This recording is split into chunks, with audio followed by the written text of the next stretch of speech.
Korkmadan, korunmadan döktüğün o yastada ahmak olmaz. Gerçeği ise duygunun aldanışlara kanmaz. Aşk demek, emek demek vah vah olmaz. Sen taşırsa hisleri, yaşarsa sesleri, kalp burada derdi.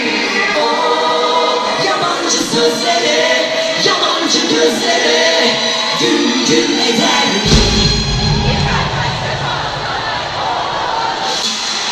Bir kalp kaç defa sever, orada bana da var bir yer. Söylesene sevgilim, aşk kaç beden diye. Her bedeni yazsam, kaç sene o can değer. Aldatansa sevgilim, bu oyunu kaybeder.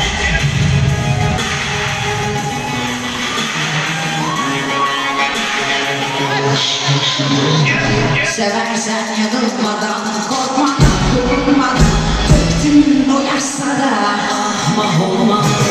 Gerçeği ise duygun aldanışlara kanmaz. Aşk demek, emek demek vah vah olmaz.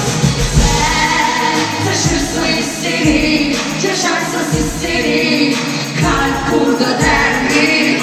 O yabancı sözlere, yabancı gözlere güm güm eder mi? Bir kalp kaç defa sever, orada bana da var mı yer? Söylesene sevgilim, aşk kaç beden diyer. Her bedeni yaşsana, kaç sene o can değer. Aldatansa sevgilim, oyunu kaybeder. Bir kalp kaç defa sever, orada bana da var mı yer? Söylesene sevgilim, aşk kaç beden diyer. Her bedeni yaşsana, kaç sene o can değer. Aldatansa sevgilim, bu oyunu kaybeder. Söyle hadi durma, aşk kaç beden giyer. Söyle hadi durma.